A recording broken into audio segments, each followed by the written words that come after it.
There's the awning. Finally got that set up today. I do have another one on the other side. I set that one up earlier, got the lines on it and everything, but I put that one down because I'm gonna leave this up for a day or two just to see how it holds up. It's been pretty windy today and it really hasn't moved around a whole lot. It seems pretty solid. But the other thing that I've been looking forward to testing out, that I've been sitting on for a little while, just haven't had the opportunity to set it up yet, is the Slumber Jack Slumber Shack 4. It is a 4-person tent. It's kind of an overlander tent. I don't know if you've seen the, flat front tents that they make that attach to these awnings. I've always wanted one of those, but the downside to those is that they have to attach the awning in the front. So if you're in camp and you want to go somewhere, it takes me about 5 minutes to put that awning away. But if I had a tent on it, that's going to add a whole bunch more time, and you don't necessarily want to put your whole tent away every time you got to go somewhere. So those, I don't really like those, and they're kind of expensive. This is a much cheaper solution. It's constructed more like a normal tent. It is still somewhat expensive. Look around on the internet, you might be able to find a deal on it. They just came out with this like late last year or last year. I haven't really seen too many review videos of it other than the one that they shot when they were, demoing it.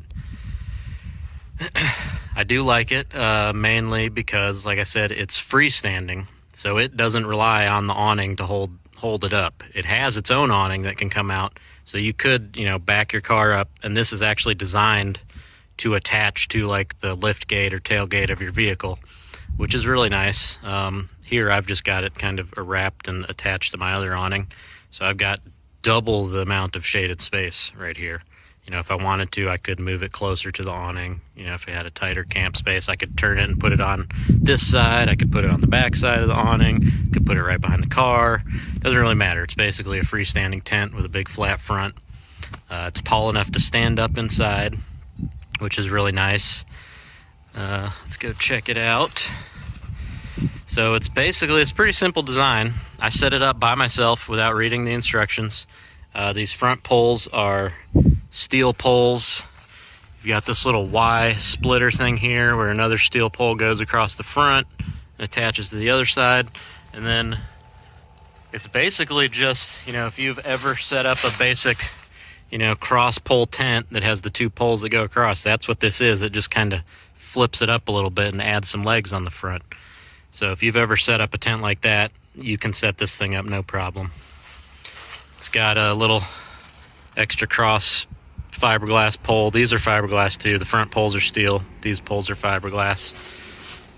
Goes across, keeps the sides, gives it more of a vertical side, makes it easier to stand up in.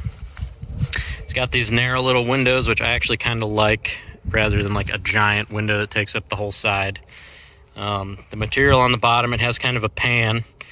That darker material is a thicker material than the stuff on the top, so that's nice that they did that. These pouches where the stakes go are pretty well constructed. Pretty happy with it. And in general, the nylon they used seems of better quality than some other, cheap general tents that you can get. It's definitely much easier to set up than the Kelty Sequoia 6, which is what we were using before. This thing I set up by myself, not reading the instructions for the first time. Maybe took me 20-25 minutes, so not too bad. It's just 4 stakes around the outside. Got this nice big door.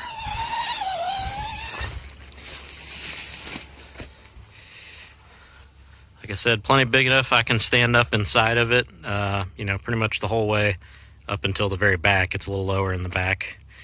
You can see I've got my Xped Mega Mat Duo in there, which is what we use inside the Element, so it fits inside here perfectly. I kind of don't like that the gear pouches are so close to the floor, but it's not a huge deal. One complaint that I do have about this is that given what they're charging for it, I think they could have at least included a rain fly of some kind. Now they do say that it is waterproof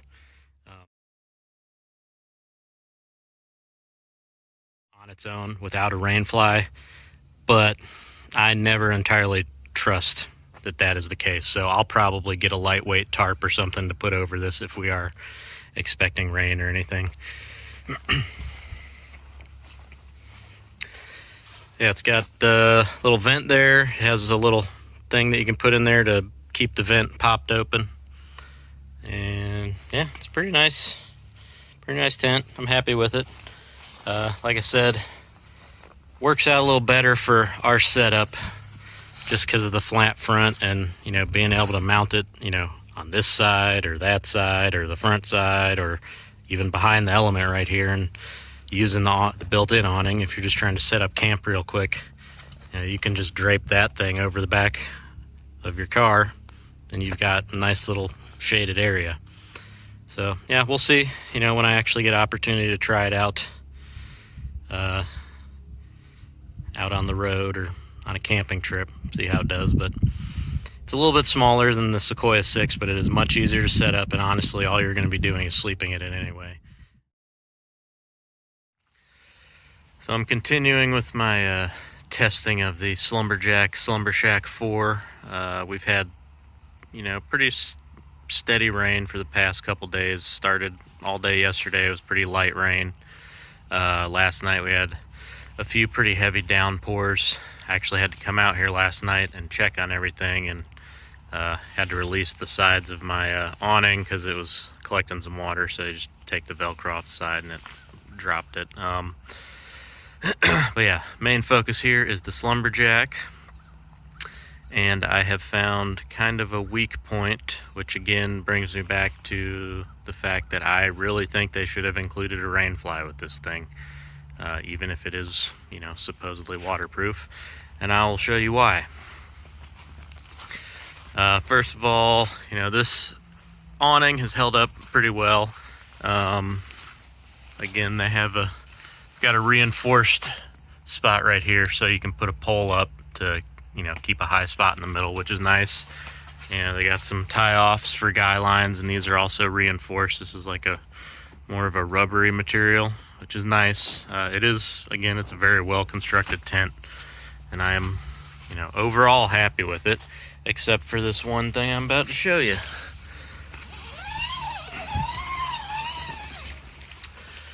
Right here, you can see, look at all that water. And this is kind of a weak spot because this area right here is kind of flat. Since the front of the tent is flat, this is where the poles cross over in the back right there. So there's a pole going that way, there's a pole going this way, and then there's a pole that runs behind here along the top.